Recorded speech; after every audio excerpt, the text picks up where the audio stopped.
international break, and this one will feel especially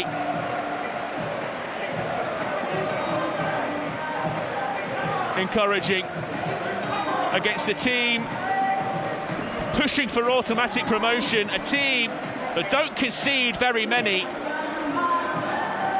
So many positives to take out of it. Daka and Mavididi, Paxton, Daka, the defensive performance, especially in that first half. A wonderful showing in the end. They had to ride their luck at times in the second half, and a bit of a backs to the wall job at times in the second period from Leicester City. But a huge win as we head into this busy winter break. It's full time at King Power Stadium. It's a Leicester City win. It's Leicester City 2, Stoke City 1.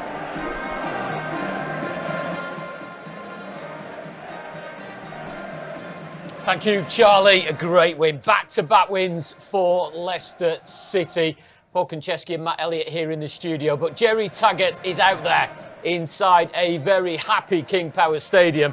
And what does back-to-back wins do for Leicester City, Tags?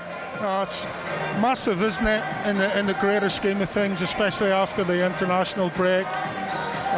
Leicester getting that all-important away win at Norwich. To come back to King Power, where it hasn't been a happy hunting ground for them overall this season, to get the 3 points against, you know, a decent Stoke side, you have to say, is massive. And I thought after they conceded the goal, you know, they handled the situation well, had chances to go on and extend that lead, but I think everyone should be very happy indeed. Lots of draws in there. Just says a lot, and it will certainly give the players a boost. And Marty Cifuentes, who we can see now on the screen, that they've held on to that one after conceding early in the second half. They've had to withstand so much pressure.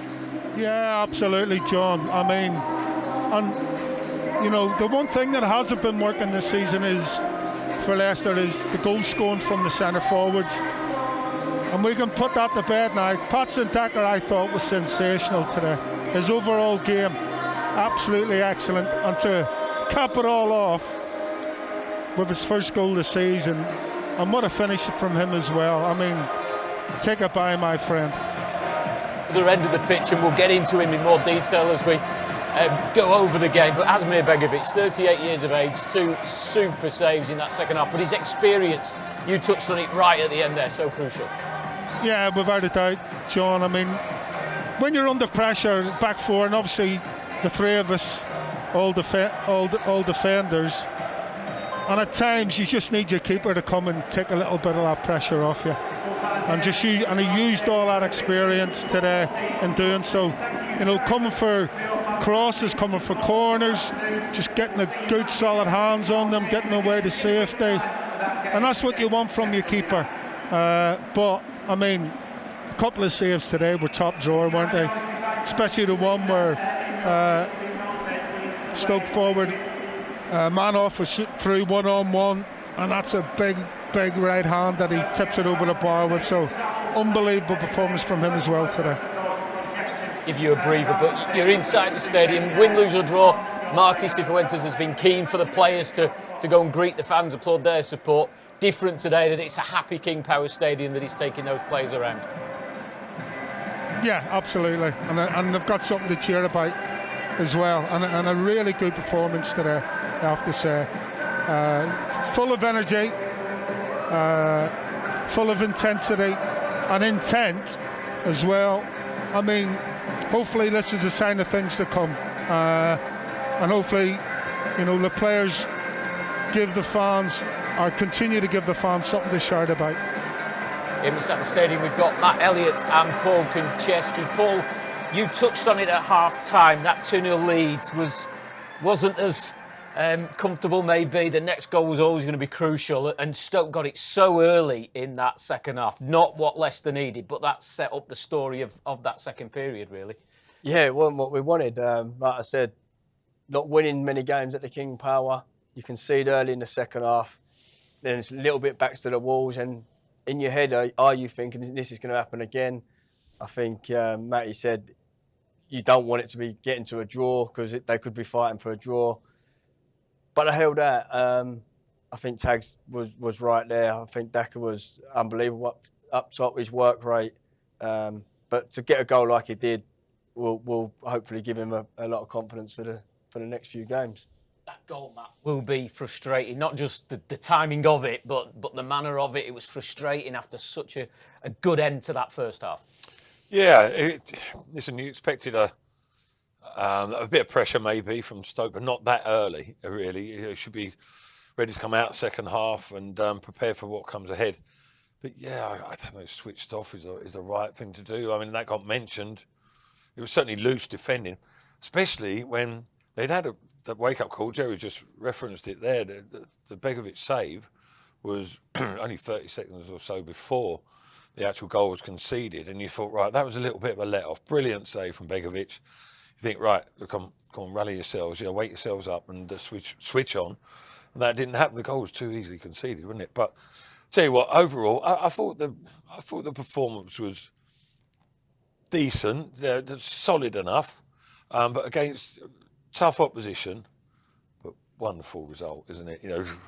End of the day, the performance is not overly important. Yes, you bear it in mind, but the win is excellent news all round, isn't it? Like I say, back-to-back wins. I'm not entirely sure where Leicester have ended up today in the league, but obviously they would have surged up a little bit. They're looking in and around the playoffs if you want to look at that from that angle. But it's just a huge boost and rolling into the next game, and the players' confidence will build massively from that today. I think that's the key, isn't it, Paul? It's confidence, it's about results, but then it's the building blocks of the results will bring confidence. And we're going into this busy period now into Christmas. The games will come thick and fast, and if you can put a run together now, that really sets you up nicely in the new year. Yeah, and I think today's result is massive. We've had 2 weeks off, but you win just before that. So to add to that win at the King Power today, to get the boys rallying, ready for this busy period is what they needed today was that win. So hopefully they can build on that now, pick up points. Yes, we want to see performances, but the results at the moment is what we need, and hopefully we'll get some more results and push ourselves right up that table. Up to 10th, Matt, point off the playoffs. There'll be other games kind of taking place, still finishing. And again, it's a league where it is so tight, and that's why it's so important to try and get some consistency as we did last time we were in this league. Yeah, when you look at 12th, I mean, and I think Leicester have actually been lower on occasions, but this season, it doesn't look good, but it's important not to panic, because the reality is, you just mentioned it there, a couple of wins, and then you're right back in the playoff chasing pack at least. Listen, we're still relatively early stage, although time's ticking, I know, but there's a lot of time left for Leicester to sort of change the course of direction for themselves, and especially with the players they have. And I thought that was a really determined effort today by the players. You could see it didn't all flow swimmingly. At times they gave it away unnecessarily in tight areas, and caused a few of their own problems. But they were really up for the fight, I thought. They were quick to sort of try and regain possession, etc. And it was committed. It was a committed performance. And if you get that commitment from those players, eventually the confidence will come back and their ability will start showing, and then they'll be a force to be reckoned with again. Jerry Taggart is still inside King Power Stadium. Jerry, we spoke to Paul and Matt at half-time about the confidence that the goals will give to Patson Daka and to Steffi Mavididi. Two really well-taken goals where you would also doubt that they haven't scored for such a long time. Again, that word confidence, but certainly for Patson in particular, if that goal gives him the boost to go on a run now and to score more goals, that's another huge plus for Leicester City. Without a doubt, I think that's been the one thing that's been missing from the majority of the performances and the results this season is, the centre forwards chipping in. And for someone who hasn't looked that confident throughout the season, to come back after the international break and basically play like a player who scored 5 or 6 goals this season, he took that goal as if he was, it was a bread and butter strike. And that's probably not the type of goal or the type of chance he would have wanted to try and convert maybe 3 or 4 weeks ago.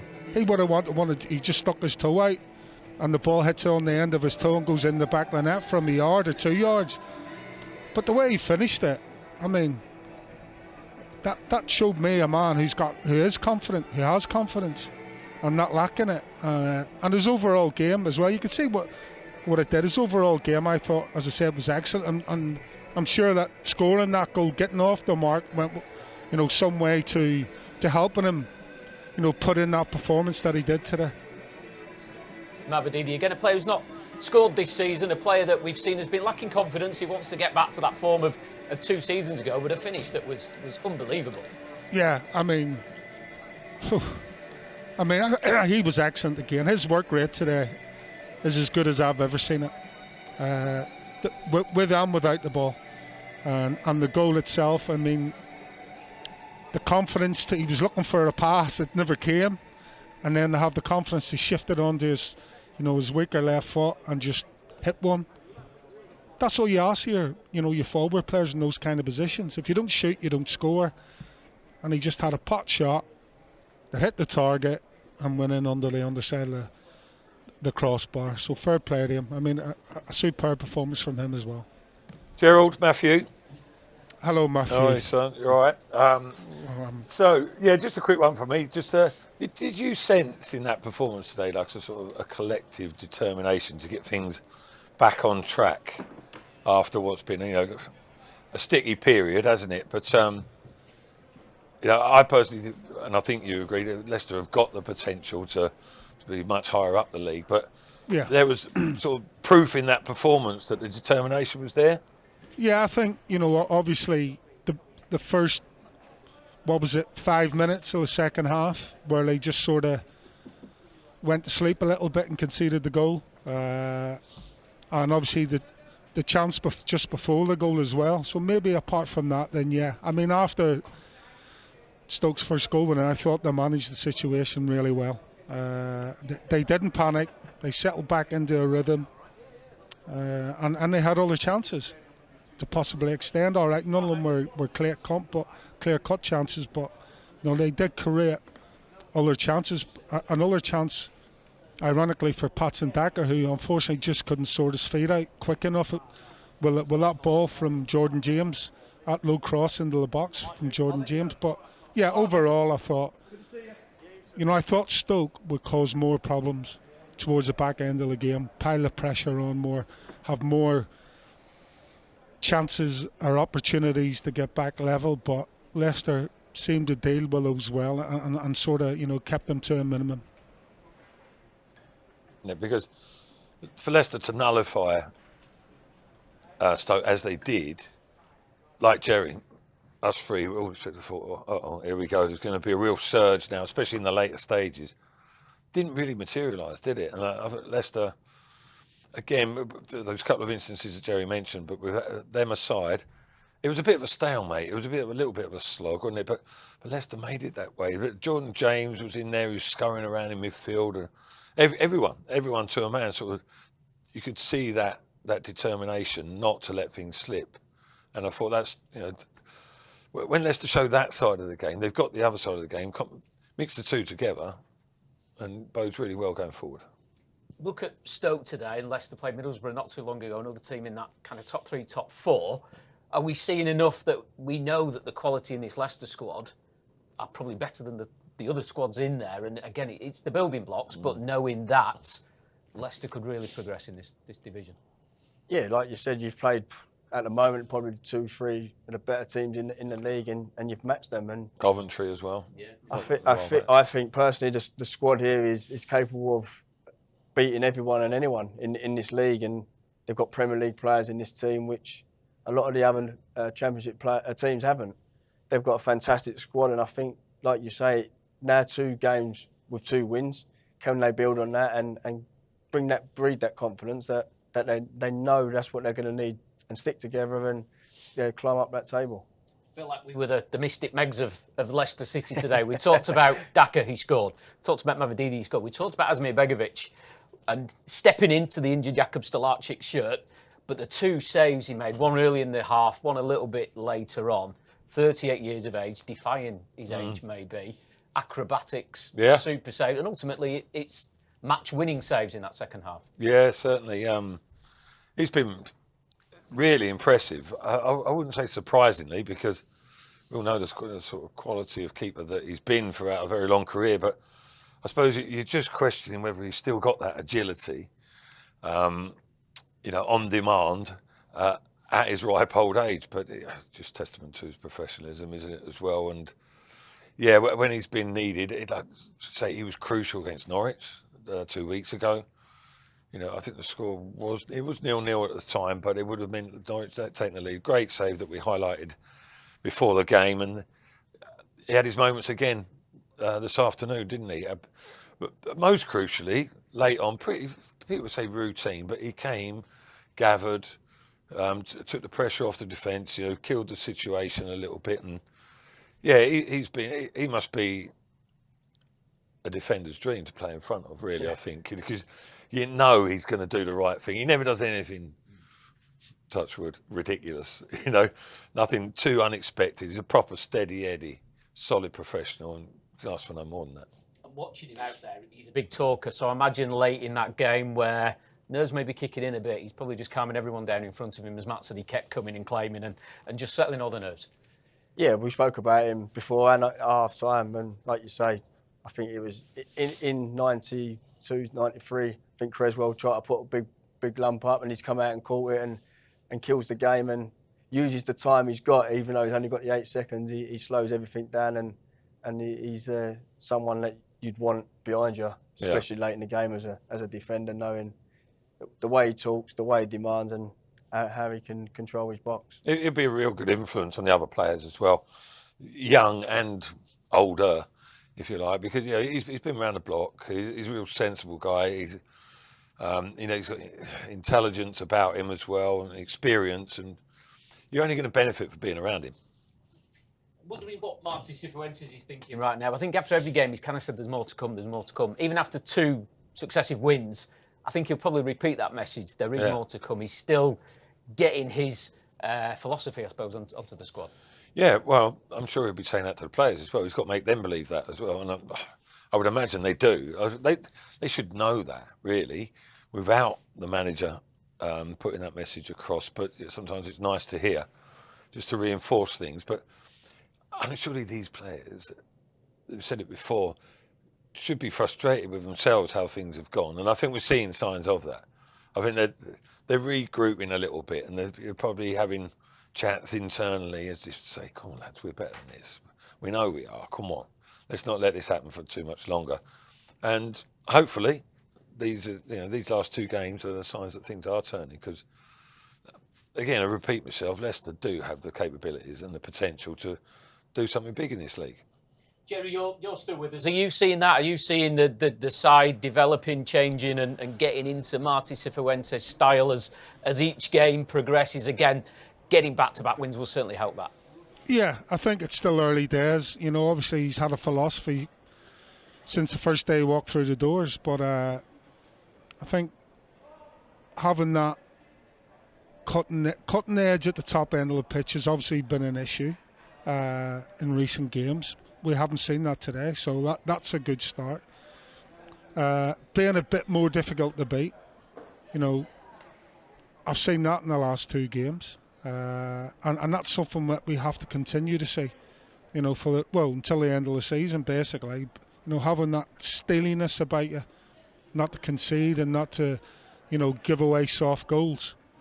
That's another issue, or another thing that has been an issue in recent times. But in the last 2 games, yes, they've conceded goals, but they've come back from 1-0 down at Norwich 2 weeks ago, and then when you think Stoke are going to turn the screw by getting the first goal of the second half, Leicester dealt with it, and they dealt with everything else that Stoke threw at them.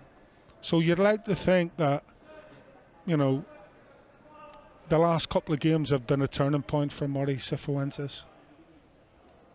Character amongst the squad, Jerry, when you do things like that, come from behind, hold on to that 2-1 advantage, which can then build into a season. Yeah, and that gives everybody confidence. That gives the people on the pitch that trust of each other, the trust of their teammates, to say, when we're under pressure, I trust Vestergaard, I trust Vass, I trust the keeper, or whoever it is on the pitch to do the right thing in the right moment. And when you do that, that just builds confidence, momentum, whatever you want to call it. And people start believing that a little bit more. And then when, at the other end of the pitch, when you create chances and convert them into goals, then that trust comes from everybody else on the who's on the pitch with you, saying, well, if I play a through ball, I'll trust him, he'll stick it in. I'll stick it in the back of the net. And so that takes a little bit of time, but as I said, hopefully we've just seen a bit of a turning point. Matt, I just want to touch on Patson Daka again. It kind of feeds into what Jerry was saying there. That front roll has changed almost game to game. Patson's now played back-to-back games. I wonder if Martin might have said to him, look, I'm going to give you 5 or 6 games.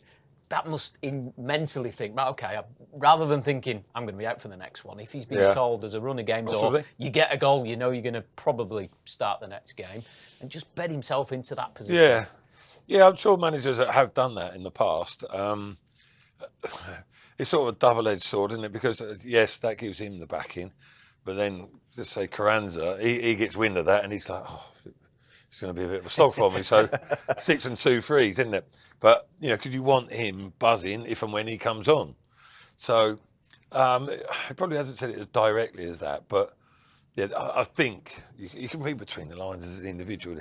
The opportunity is going to be there for Daka to cement his role as a number 9 here this season. Whether he fulfills that or not, time will tell. But his performance like today, like Jerry and Paul mentioned there, it is an attribute to the side, without a doubt.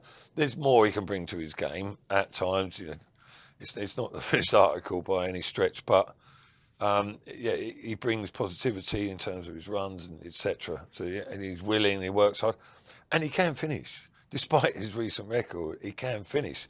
We've seen evidence of that many times. It's just that consistency level, isn't it? But you know, we've talked about confidence and self-belief today, but he gives his all, regardless of how he's feeling internally. But that will do him a world of good. Of course it will. Of course it will. But him going forward, I think. Listen, he'll be playing the next game. Put it that way. So he's got another chance, hasn't he? He seems to enjoy the rough and tumble as well today. He got involved in a few bits, which maybe we've not seen before, but maybe that showed what he was about today. I'm going to take this opportunity. Yeah, and I think that breeds the confidence in him. So he goes and scores a good goal. He's putting in head where you don't see a lot of centre forwards putting it. He's put himself about it, and he's running the channels. He's in the box. So he's done himself justice today, and if he keeps putting in performances like that, that's all the manager can ask for. Jerry, Matt mentioned the next game. It is a trip to Southampton, long goal trip. Southampton have stuttered at the start of the season. They've gone and scored 5 today. So straight away you're looking at that one thinking, OK, this is another tough test, but Leicester travel south with a bit of confidence behind them. Yeah, I mean, we've been talking about not the trials and the tribulations of Leicester City so far this season, but you know, you contrast that with Southampton, you know, who have had a disappointing start as one of the relegated sides this season, but you know, lo and behold, they bounce back with a 5-goal, you know, massacre of Charlton today. So again, a difficult game. They'll be going in there confident. We'll be going in there confident. And I say it's a game where 2 relegated sides are trying to find some extended form. You know, obviously Leicester's last 2 games have been brilliant. Can they go away to one of the fellow relegated sides and continue on this, you know, rich vein of form? That's the question that everyone will be asking. You're asking, Tags, can I get out of the cold and into the warm? You can. Yeah. Thank you for your efforts this afternoon. Thank you. Thank you. Matt, you're making that trip south. I'm sure you can't wait. Yeah, what are you expecting down at Southampton? As Jerry said, there are 2 relegated sides, 2 squads that have got undoubted quality in this league, but both have stuttered at the start of new campaigns. The truth is, you don't really know what to expect, do you? I mean, what do you make of that today, Southampton? Just turning things literally on their head, aren't they? Charlton are a tough proposition as well. We've seen Leicester play Charlton earlier in the season, you know, down there at the Valley. And it was 4-0 after about 25 minutes, wasn't it? was something ridiculous. So they've obviously got a certain amount of firepower there that they've been hiding for a little while. But we talk, that word confidence has been the key word today, isn't it? It's been popping up left, right, and centre. But I'm expecting a good, entertaining game. Actually, it normally is down there. I've had the pleasure of traipsing down there on a few occasions in the last few years, but more often than not, two positive-minded sides going at it toe for toe a little bit. So hopefully more of the same. And it's not you wouldn't choose it after that result today, would you? To go Saturday, Tuesday, traipse down to Southampton.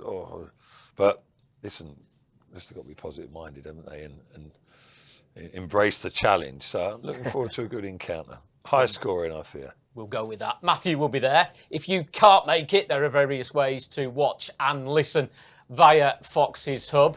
If you are in the UK, the key is to listen to it.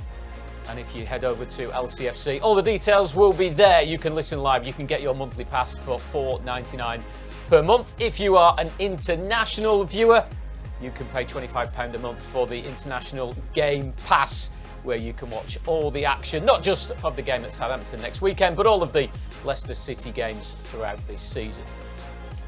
Well, the game here at King Power Stadium has ended in victory for Leicester City. Back-to-back victories for the Foxes, either side of the international break. A big thank you to Matt Elliott and Paul Konchesky for joining us this afternoon. And thank you for you to joining us as well. Full time, Leicester 2, Stoke 1.